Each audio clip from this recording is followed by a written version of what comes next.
I feel like I'm losing my mind. Is everybody in the world blind? Please Lord give me a Hi friends, welcome to our channel. இன்னைக்கு வீடியோவில் சூப்பரான பாகக்காய் வச்சு ஒரு பொடி பண்ணலாம். நான் ஒரு 2 பாகக்காய் எடுத்துருக்கேன். அதை ஸ்டார்டிங்லேயே வாஷ் பண்ணி அப்புறமா கட் பண்ணுறேன். நம்ம வீட்டில் சாதாரணமாக பண்ணுற இட்லி தோசை பொடி மாதிரியே இதை பாகக்காய் வச்சுட்டு பொடி பண்ணலாம். இப்படி செஞ்சு கொடுக்கும்போது பாகக்காய் வேண்டான்னு யாரும் சொல்ல மாட்டாங்க. ஒரு கடாயை சூடு பண்ணிக்கோங்க. அதில் அரை கப் அளவுக்கு கடலைப்பருப்பு போட்டுக்கோங்க. கடலைப்பருப்பை கொஞ்சமாக இந்த மாதிரி ட்ரை ரோஸ்ட் பண்ணிக்கோங்க.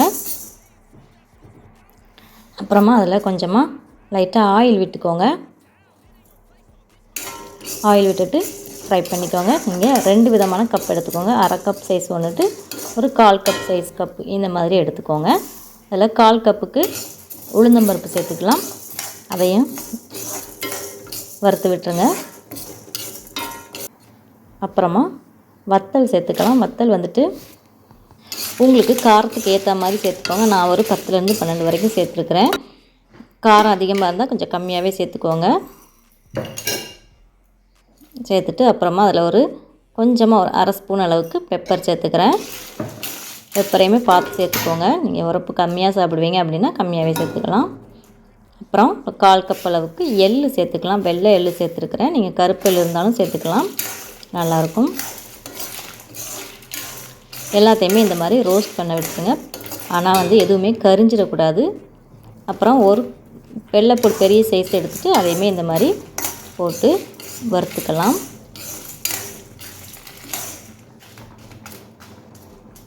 எல்லாமே நல்லா வாசம் வரும் வரைக்கும் வறுத்துக்கோங்க.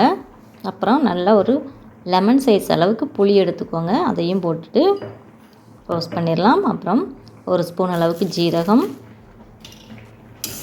சேர்த்துக்கோங்க. அப்புறமா 1/4 கப் அளவுக்கு நிலக்கடலை சேர்த்துக்கோங்க. இது ஆல்ரெடி வறுத்த நிலக்கடலை தான். இந்த மாதிரி நல்லா ட்ரையாக வறுத்துக்கோங்க, கரிஞ்சிடக்கூடாது. அப்போ டேஸ்ட் நமக்கு சேஞ்ச் ஆயிரும். அப்புறமா கடாயில் ஆயில் விட்டுக்கோங்க. ஆயில் நல்லா சூடாகணும். சூடானதுக்கப்புறமா நாம் வெட்டி வச்சுருந்த பாகக்காயை இதில் ஆட் பண்ணிக்கலாம். தீ நல்லா ஹை ஃப்ளேமில் வச்சுட்டு நல்லா பொரிச்சிடுங்க. அப்போ தான் நமக்கு இந்த பாகக்காய் சீக்கிரமாக வெந்து வரும். அப்படி இல்லைன்னா நமக்கு வேகாது. நல்லா கிளறி விட்டுக்கோங்க. தண்ணி பதம் நல்லா உறிஞ்சி வர்ற அளவுக்கு நல்லா ட்ரை ஆகுது அளவுக்கு வறுத்து எடுத்துருங்க. இதில் பாருங்கள் எப்படி கண்ணாடி பதத்துக்கு இருக்குது பாருங்கள், அழகாக இருக்குது பார்க்குறதுக்கே. இதில் எந்த கசப்புமே இருக்காது நம்ம இந்த மாதிரி பொரிச்சு எடுக்கும்போது. குழந்தைங்க கூட ரொம்ப விரும்பி சாப்பிடுவாங்க. அவ்வளோதான், எடுத்துடலாம். இப்போது அந்த எண்ணெயோட சலசலப்பெல்லாம் அடங்கினதுக்கப்புறமா எடுத்துட வேண்டியது தான், அவ்வளோதான். அப்புறமா நாம் வச்சுருக்க எல்லா பாகக்காயும் இந்த மாதிரி பொரித்து எடுத்துக்கலாம் எண்ணெயில். நீங்கள் ஆயிலில் டீப் ஃப்ரை பண்ணி எடுங்க, நல்லா டேஸ்ட்டாக இருக்கும். எவ்வளோ நாள் வச்சுருந்தாலும் கெட்டு போகாது. அதே சமயம் நார்மலாக வதக்கி பண்ணும்போது இந்த கசப்பு இன்னும் அதிகமாக எடுத்து காமிக்கும் உங்களுக்கு.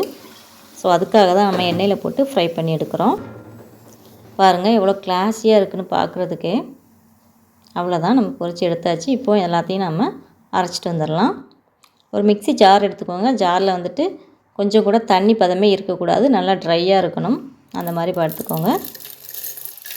அப்புறம் நாம் ரோஸ்ட் பண்ணி வச்சுருந்தா எல்லாத்தையும் போட்டு இதில் மிக்ஸியில் வச்சுட்டு பல்ஸில் வச்சு ஃபஸ்ட்டு அடிங்க. அப்புறமா நல்லா அடிச்சுக்கோங்க. காயப்பொடி சேர்த்துக்கோங்க. நம்ம எல்லாமே பருப்பு வகைகள் சேர்த்துருக்கனால காயம் அதிகமாகவே சேர்த்துக்கலாம். அப்புறமா உப்பு சேர்த்துக்கோங்க. சேர்த்துட்டு அரைச்சி எடுத்துருங்க. அப்புறமா பாகக்காயை அரைச்சிட்டு அதுக்கப்புறமா 2ஐயும் போட்டு ஒன்றா மிக்ஸ் பண்ணி அரைச்சிருங்க. ஃபஸ்ட்டில் 2ஐயும் தனித்தனியாக அரைச்சிருங்க, அப்புறமா ஒன்றா அரைச்சிருங்க. ரொம்ப சூப்பராக இருக்கும். எல்லாத்தையும் ஒரே மாதிரி போட்டு அரைக்கும்போது சரியாக அரைப்படாது. அதுக்காக தான் தனித்தனியாக அரைச்சிட்டு மறுபடியும் ஒன்றா அரைச்சிட்டு இந்த மாதிரி எடுத்துக்கலாம். எடுத்துகிட்டு நல்லா இதை மிக்ஸ் பண்ணி கொடுத்துருங்க. இதை நீங்கள் இட்லி தோசைக்கும் தொட்டுக்கிட்டு சாப்பிடலாம்.